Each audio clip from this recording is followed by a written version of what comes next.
So what's up guys? Welcome back sa ating bagong video. So today, maglalaro tayo ngayon sa Super PH guys.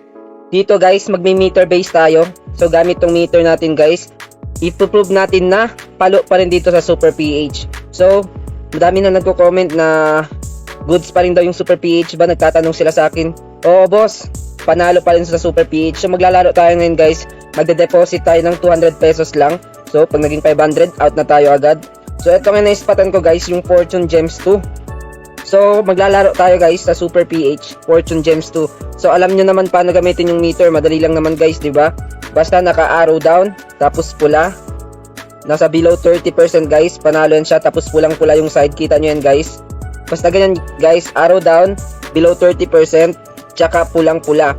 Pag sa Super PH guys, di nyo na kailangan sundin yung mga oras guys. Basta pula guys, di ba? Sa ibang site guys, kailangan natin tong sundin.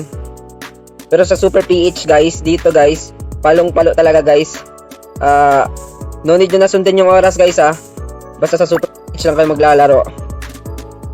Fortune Gems 2 yung lalaroin natin guys. Sana yun. So ito guys, Fortune Gems 2. Tatry na natin ngayon sa Super PH guys kung palo dito guys ha. So magde-deposit lang tayo ng 200 guys. So low bet lang tayo para makita nyo mga gagamitin ko. So yun lang guys, cut muna natin tong video guys para hindi tayo ma-restrict ulit ng Facebook. So after nyo makapag-deposit ng 200 guys, hanapin nyo na agad yung lalaruin nyo. So example sa akin guys, pulado yung Fortune Gems 2. So yun, hanapin natin yung Fortune Gems 2 guys. Search na lang natin para madali.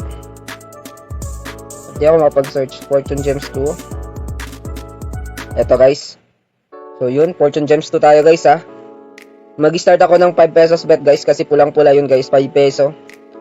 So kada every big win ko guys is mag-a-up bet ako, ganun lang ulit. So eto na guys. Magpa 5 peso bet ako guys. Di ako mag-open ng extra bet kasi minsan yung extra bet mababa talaga ang bigay ng multi. So parang parehas lang din. So try natin mag 5 peso muna guys ha, 5 peso. Pag manalo tayo malaki, up tayo. Pero pag maliit lang, wag muna. Kasi 200 lang yung depo ko.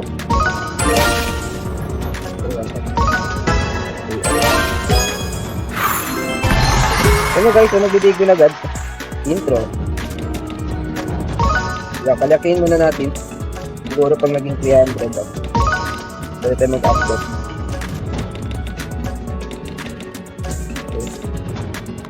Tapos natin guys. Mabilis. Para di tayo maabutan ng drain. Yun lang guys, ang normalan nyo lang muna.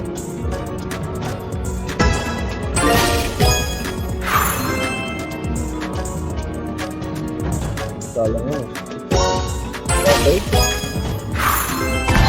Yung goal natin dito guys is gawing 500 pesos yung 200 natin. So pag nag 500 siya, out na tayo. Okay. So, itong malaking mga pisano.